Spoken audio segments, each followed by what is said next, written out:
fact. It's time to get some realism, get rid of the idealism, and let's move forward. As we all know, Australia only contributes about 1% of the world's emissions. So if we send ourselves broke for 1% of the world's emissions, it's not going to move the climate dial one bit. So we've all seen that electricity prices have gone through the roof. Now tell me this, if renewables are the cheapest form of energy, why are our power going through the roof? I don't understand that. So I think Matt's going to do something on that a little later.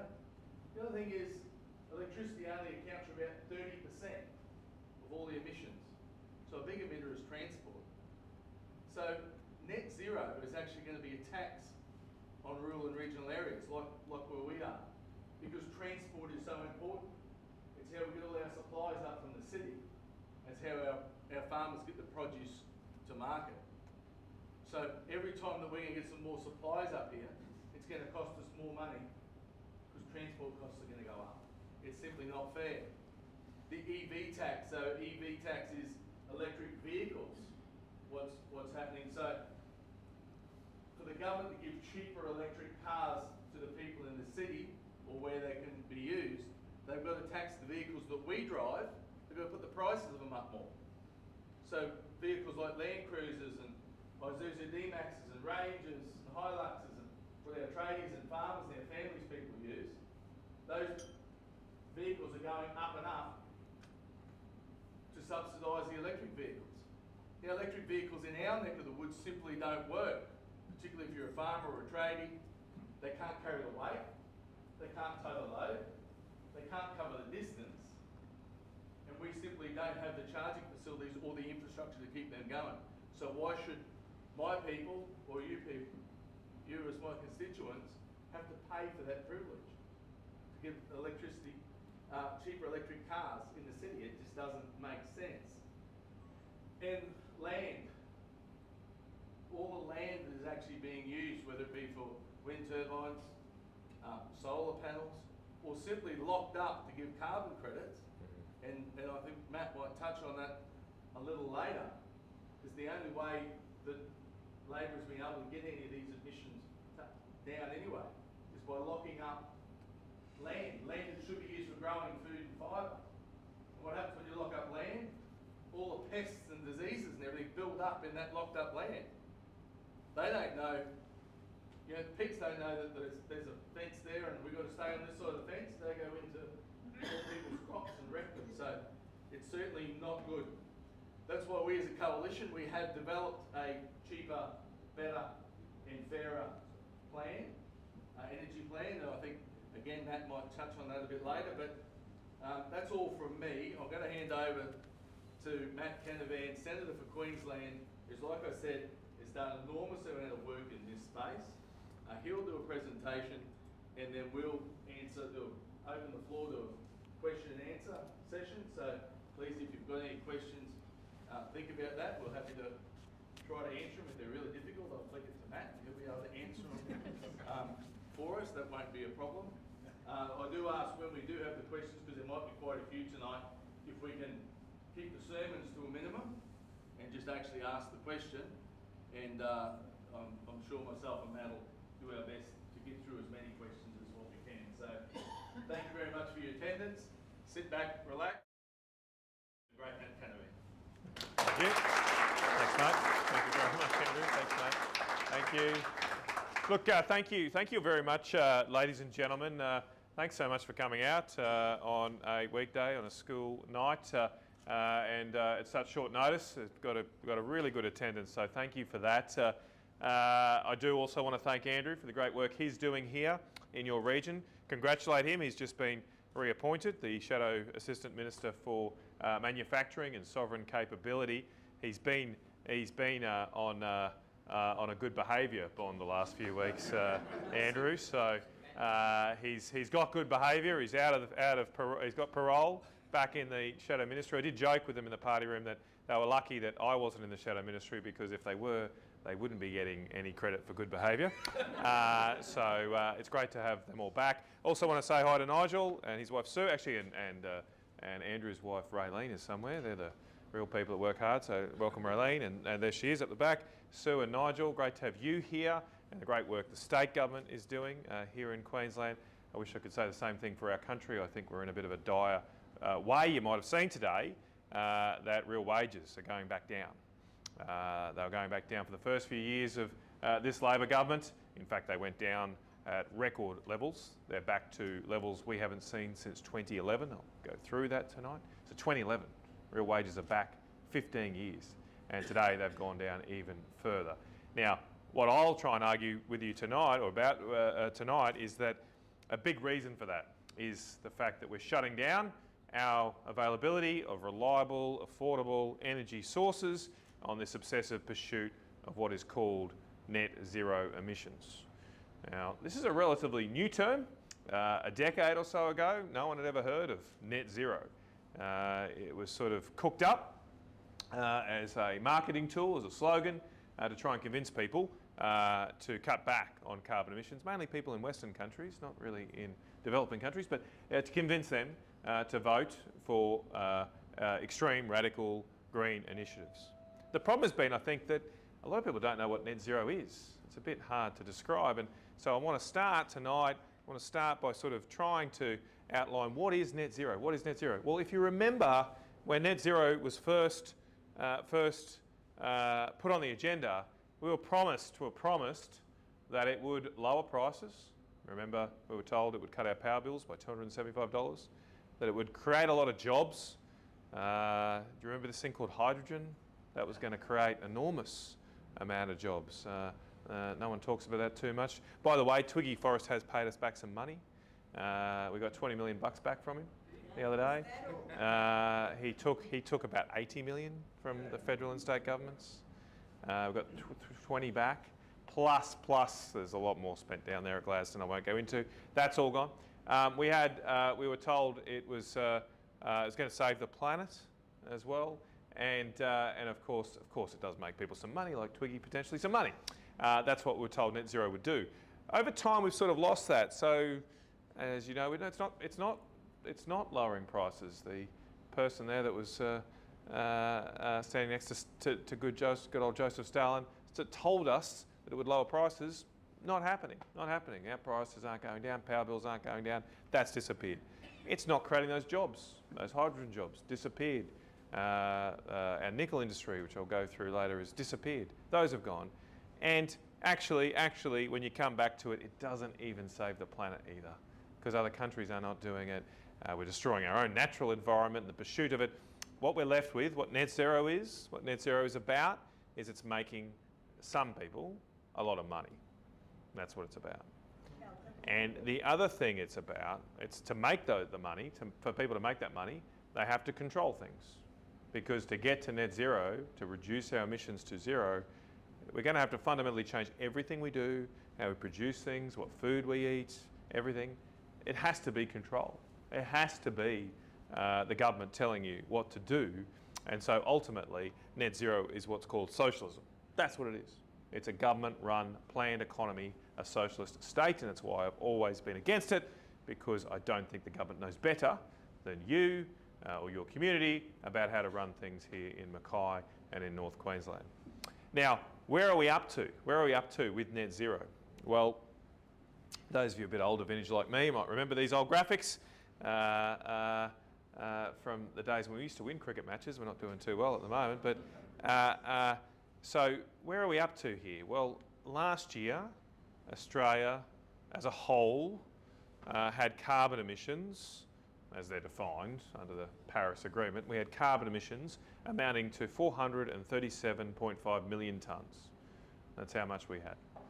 And so to get to net zero, we've got to, by 2050, in the next 25 years, we have to reduce our emissions at a rate, at a required run rate, if you like, to use the cricket analogy, of 17.5 million tonnes a year.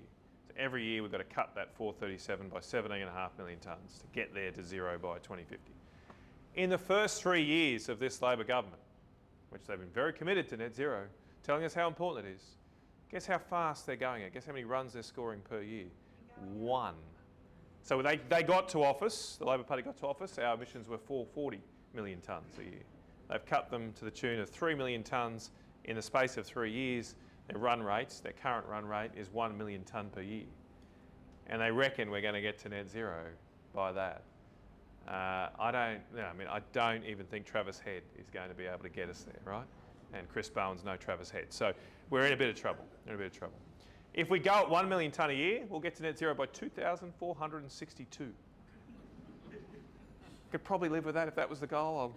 I'll accept that. I'm a reasonable person. But it shows how absurd this is. We're not pursuing this in any serious way. We're just wasting a lot of money and resources to get there.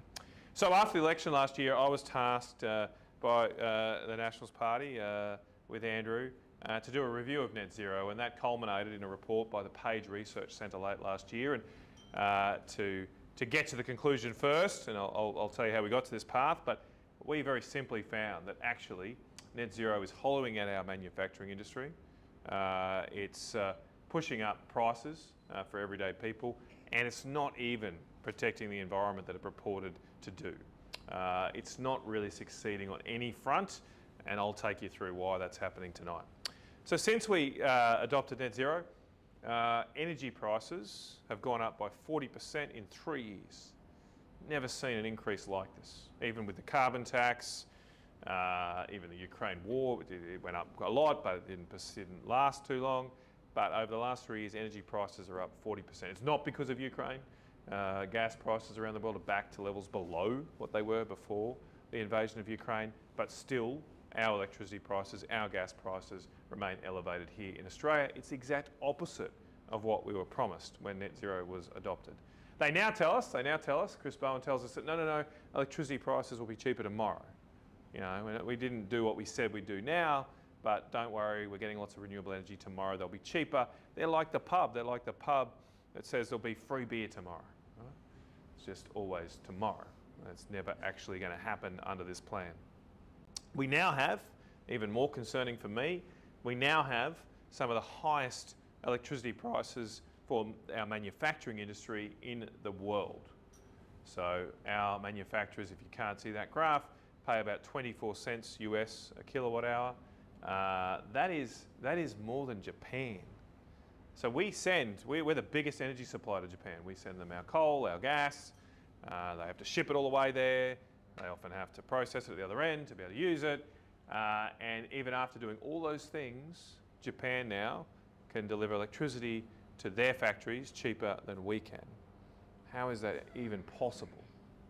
It's quite a trick that we've been able to achieve that. Even worse, some of the people we really compete strongly with, including our nearest neighbour, Indonesia, they have electricity prices now less than a third for their factories of ours.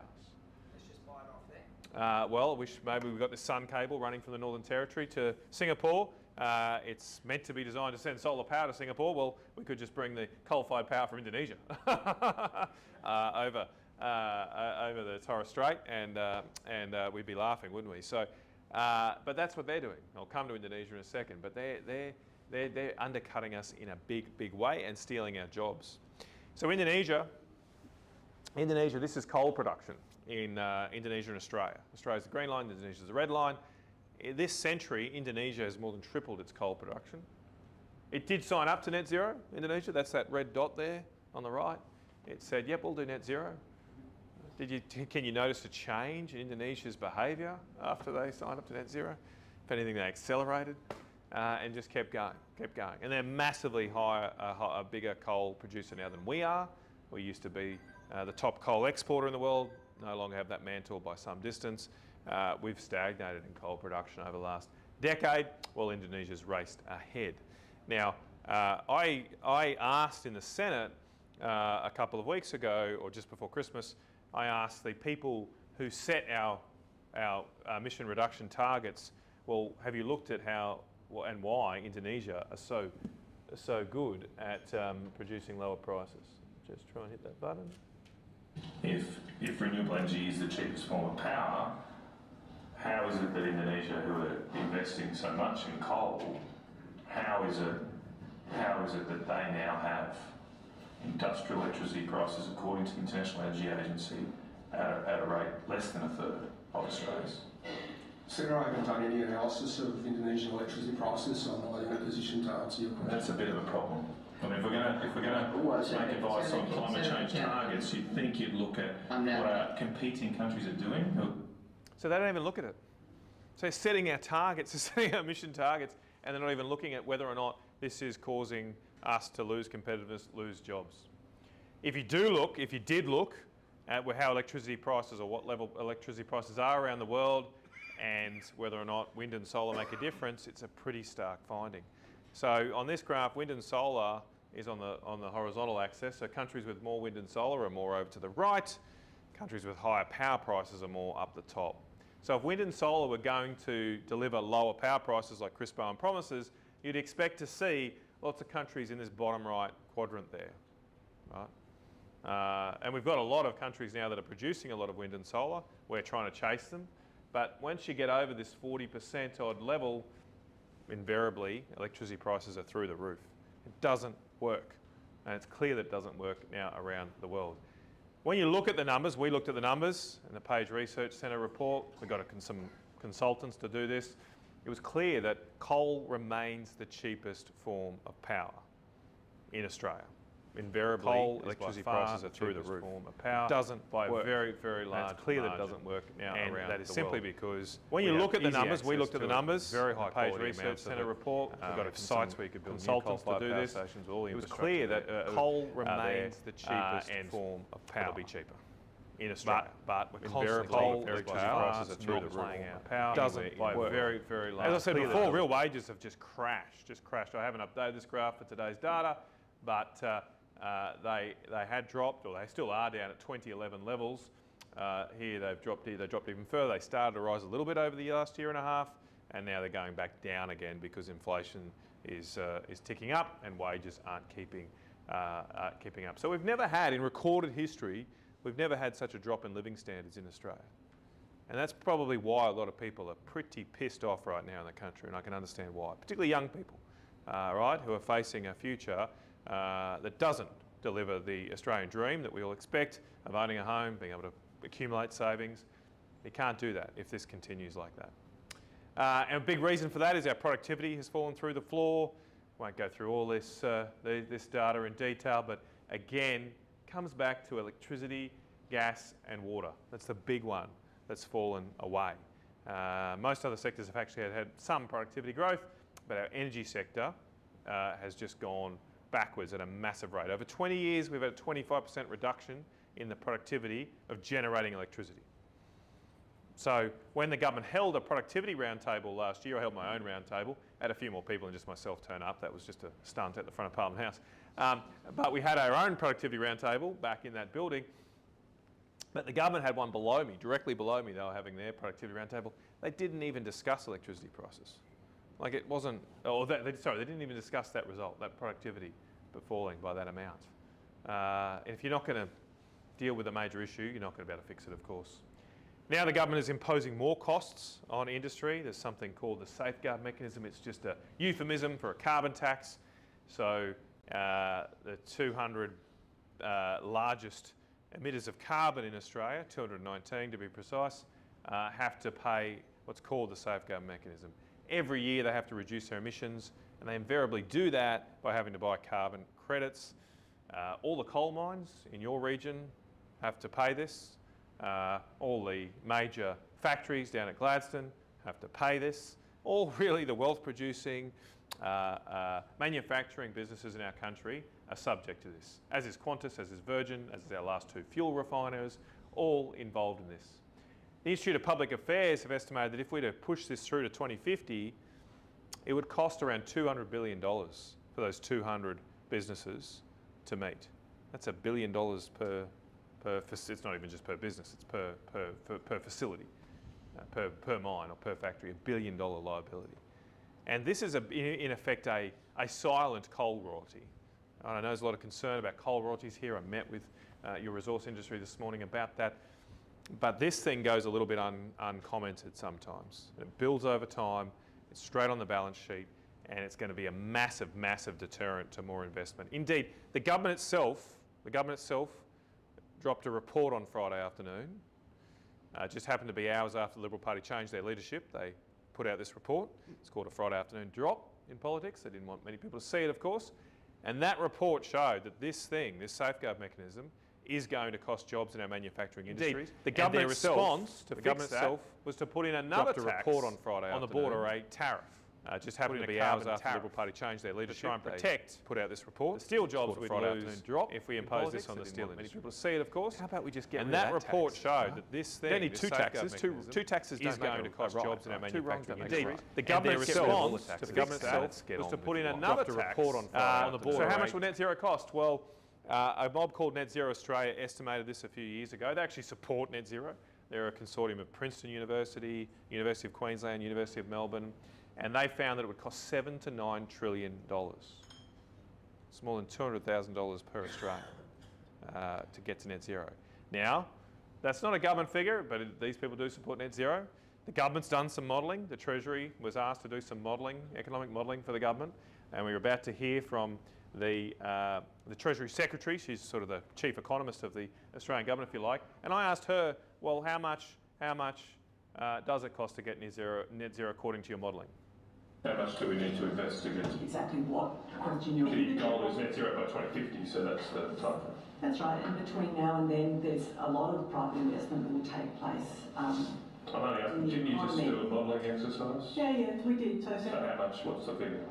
So I'm not sure whether we have a figure of the total amount of investment, but it's also, I'm not quite sure how meaningful the question is. But some of this investment is government, some of this investment will be private sector. In fact, the vast majority will be in the private sector.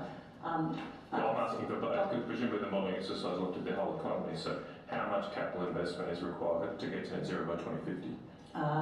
Dr. Heath, do we have a figure on that? So it depends exactly how you're asking the question. So the modelling exercise, as we discussed at the last estimates, was designed to understand the path to net zero. The baseline of what would happen if we didn't have the target is not something that was a part of the exercise. So and we discussed that last time. Despite all the modelling that was done and the spruiking the government's done of it, you can't tell me how much money Australia has to spend to get to net zero by 2050. How much? Unbelievable. So many of you are in business. I know, I've met you, and you run a business. Can you imagine if somebody brought to the board a proposal to do something in the next 20 years, and then board members asked them, well, how much is it going to cost? And your response was, I'm not sure how meaningful that question is. Do you think that would get through the board? Should it? Hopefully not. Hopefully not. But the board of your country, the cabinet, either didn't ask that question, around the table didn't bother to ask Treasury officials, well, how much is it going to cost? Or they got the answer, but we don't really know, but let's do it anyway. What have we got to lose, right? Except our whole country. It's unbelievable. So what has actually happened to our emissions? This is a very important question, particularly if we want to know how we're going to get any further. Our emissions have gone down. As I said, they're at 437 last year. These are a little bit more out of date because I've used the numbers we submit to Paris. They're a bit of a lag, so this has us ending at 450 a couple of years ago. But they have gone down over the last particularly 20 years. The middle dot there is 2005. That's where we measure our emissions from. So when you hear the government say, we've cut our emissions by 27%, it's on 2005 levels. And so they have gone down, they've gone down. Except that only includes something called land use change and forestry. When you take that out, when you take out LULUCF in the jargon of carbon accounting, our emissions haven't changed at all. Haven't changed at all. So what's land use change and forestry? Well, that is the conversion of land, usually farmland, to carbon credits. And I'll go through that in a bit more detail in a second, but by doing that, you're allowed to say you've reduced your emissions under these rules. And that's what we've done. But as Andrew said before, energy in the top middle there, the energy account is only about a third of our emissions. Sorry, electricity. I haven't got electricity. Electricity is only about a third of our emissions. And the whole energy account as a whole has not changed at all in 20 years. Stayed exactly the same. as has agriculture, as has industry, as has our waste services. The only thing that's changed is putting the cost on farmers and rural communities by having to take out production from farmland. And that's the same thing. So over 90% of our emission reduction cuts have come from this process. Pretty much the only way we've cut emissions so far is through this. What does it mean? Well, so far, in the first 20 years of this exercise, so far, we have locked up over 7 million hectares of land, almost all of it farmland, in this pursuit of net zero emissions. Now that graph there, if you can see the green dots on that map of Australia, that's the 7 million hectares, that's where the farmland has been taken away. If you know much about Australian farming, you can see that actually they coincide with some of the most important food growing areas of our nation. The wheat belt of Western Australia, the Murray-Darling Basin, northern Tasmania, all extremely rich agricultural areas are being devastated by this obsessive pursuit of changing the temperature of the globe by shutting down Australian farming. Doesn't make a lot of sense to me. What happens here at a practical level is the farmer will kick off all their cattle or other crops, you're not allowed to grow anything of productive value on it. You fence it out, make sure nothing comes in except for pests and weeds, let it go back to, well, scrub, but it does just go back to weeds often, unmanaged, no one's there anymore. And magically, you get a carbon credit from doing that. And the banks can take those carbon credits and sell them to Qantas, to Virgin, to all these other companies. Those companies can pat themselves on the back and say what a good job they are doing. But the rural communities who rely on that farm production lose the jobs, the industry, the business. There's no truck drivers, there's no musterers anymore. Their towns collapse because of this. They have to pick up the pieces. Keep in mind, I did work out the other day, to put this in context, if you took a business class flight from Brisbane to London, it's about 8 tonnes of carbon to do that. Roughly speaking, you'll get about 10 to 15 tonnes for a hectare of land locked up for a year. So if you and your wife travel business class from Brisbane to London and return, you need to lock up a hectare of farmland to offset that. So if you tick, does anyone tick that box? I've never ticked it, but you know, and you can admit it, it's okay. But you know, you tick the box, you know, saying you're green and you're a very moral person. You tick that box. If you do that on your flight overseas, just keep in mind you're probably locking up about a hectare of land, of farmland, just for that. That's what you're doing. I don't think you change the temperature of the globe. So how much more land do we need to take up? Net Zero Australia, I mentioned earlier, said 5 million hectares, but I've actually got updated data now last week from Senate estimates. I'll put some videos in my next slides from it. There's some nice juicy clips from it too.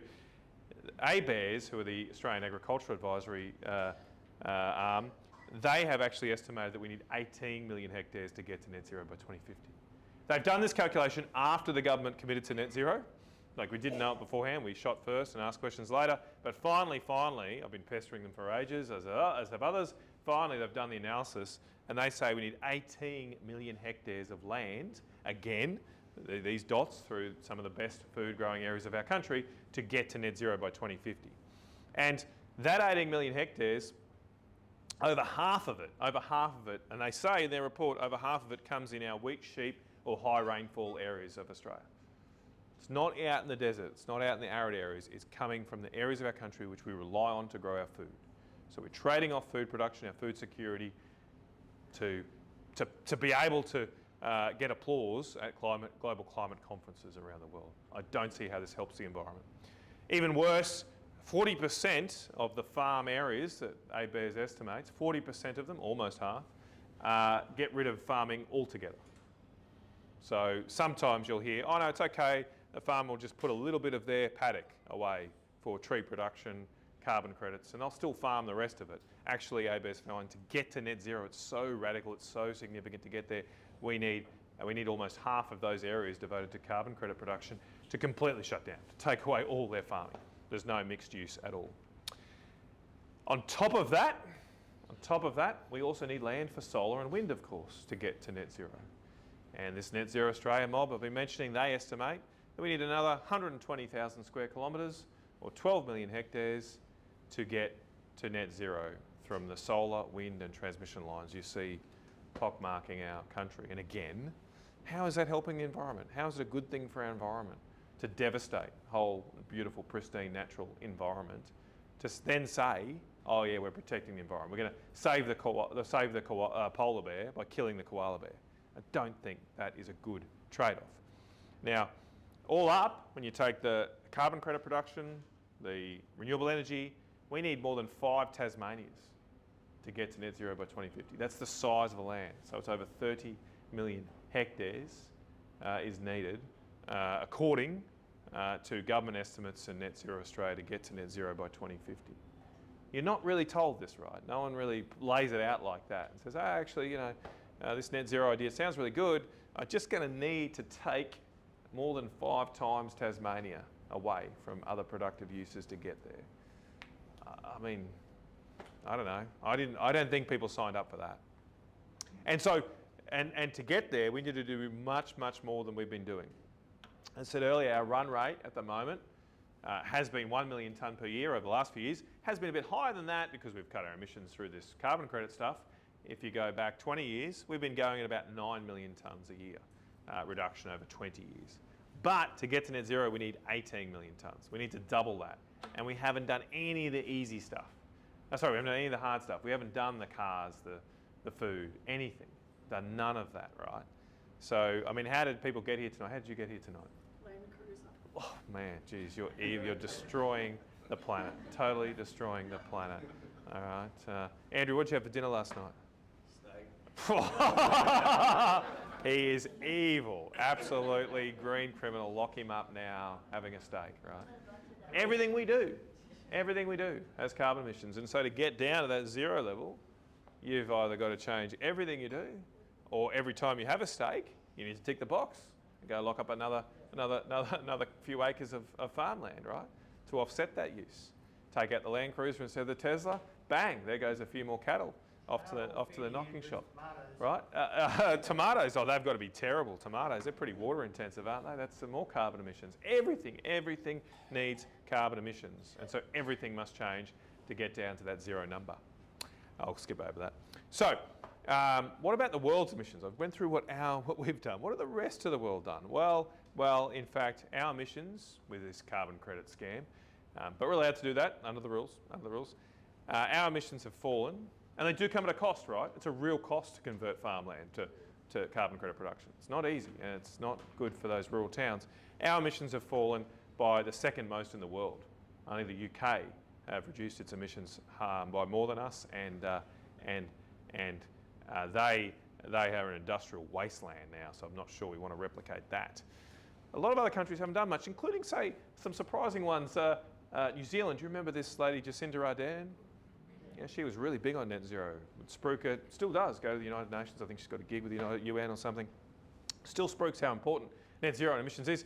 It's just a bit concerning. I don't think I've ever heard Jacinda say, New Zealand's actually increased its emissions over the last 20 years. Not reduced them, increased them. Canada's barely shifted its emissions, again, with governments that have typically spruiked how important net zero is. And look at Singapore down there, who we get most of our refined fuel products from now. We've shut down most of our own fuel refineries. They've increased their emissions by 50% in the past 20 years, right? But we're going to send them solar and power from Northern Territory, apparently. But they are taking us for a ride, right? So what has actually happened through net zero is we've seen the deindustrialisation of the West and the massive expansion of industry in China, in India, and other developing countries. And we've become dependent on them now because we've shut down our own industry. And so if you look around the world, even the developed world, I mean, obviously China and India are going gangbusters with carbon emissions, but even in the developed world, we are cutting our emissions by more than them. So in the last 20 years, Australia's cut its emissions by about double the rate of the OECD, which is just the group of developed countries. And so why? Why are we doing that? The Labor Party's announced even more stringent cuts to emissions by 2035. If they do that, and if you project what the OECD countries have themselves proposed, we would cut our emissions by triple that of the developed world. And why would we do that? Why would we do that? Why would we hamstring our own industry, put costs on our own Australian families, destroy our own natural environment when the rest of the world, even the developed world, even the rich world, is not doing the same?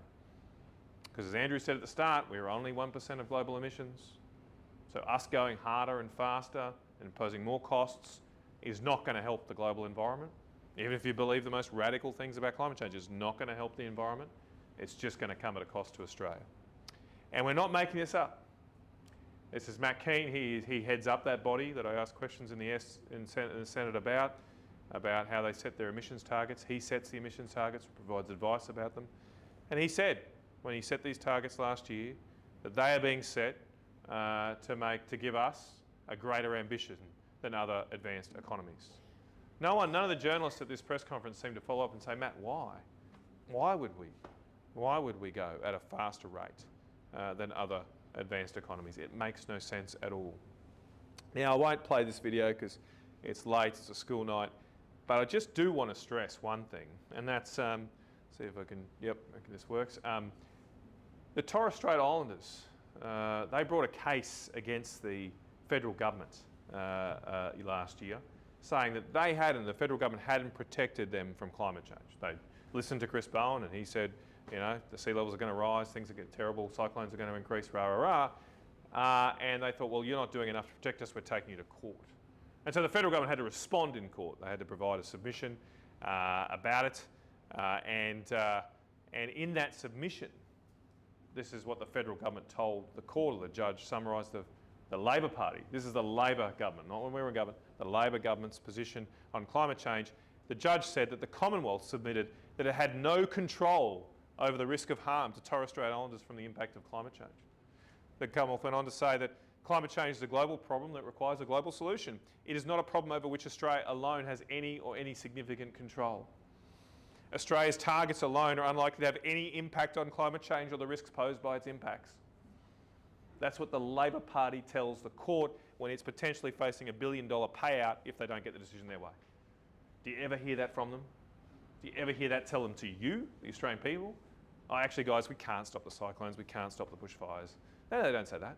They say that when they want to do net zero and they impose all these costs on the coal industry, our industrial industry, they say, the Labor Party says, oh, we've got to do it because we're getting more cyclones. Or we've got to do it because these bushfires are terrible and they need to be stopped.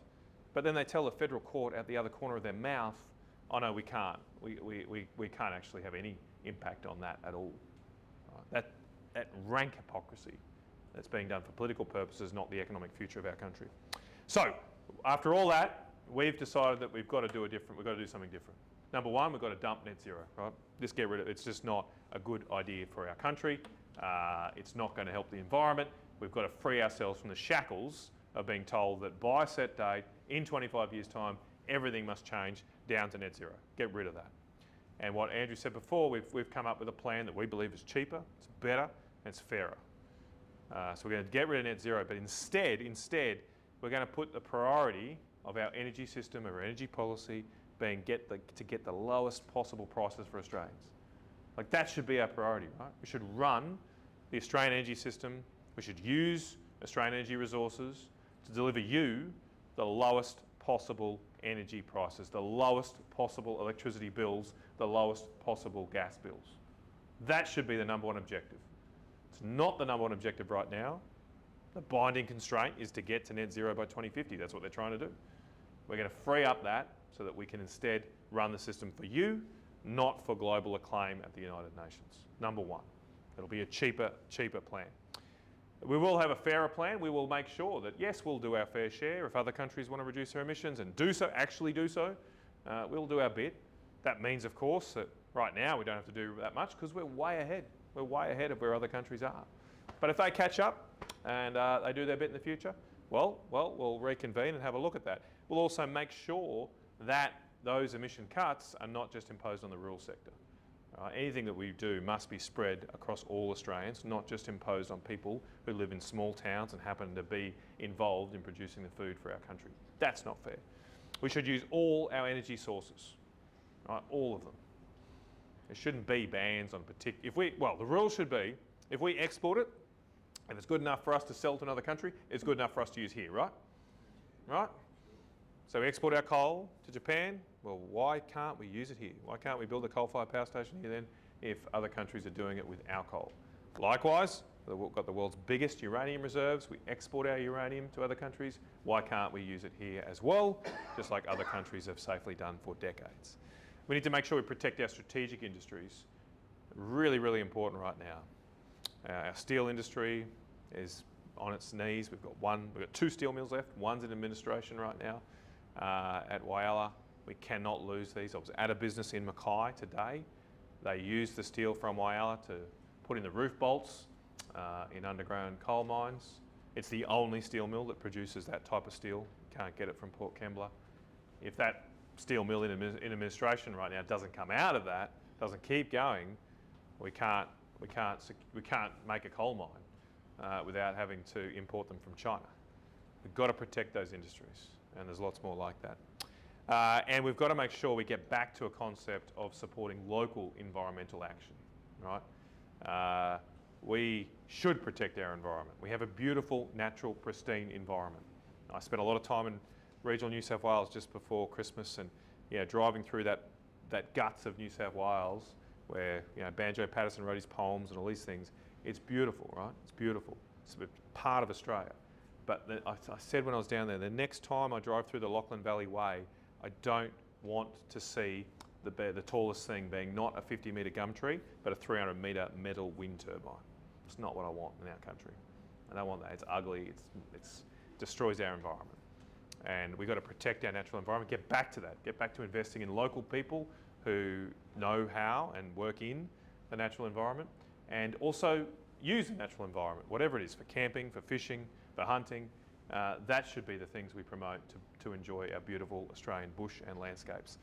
And finally, guys, the government has admitted now that getting to net zero by 2050 is going to be harder. Last year, just before Christmas, they did announce that they're going to have to keep running the coal-fired power stations a bit longer. Some of them, in fact, will have to run right up to 2049. And then 2050 comes, they shut them off. So this is what will happen in 2050. We have a blackout across Sydney. Welcome to Net Zero. So thank you very much, ladies and gentlemen. That's our report. You can read more about it online. Thank you very much. And again, thanks for coming tonight. Have a good evening.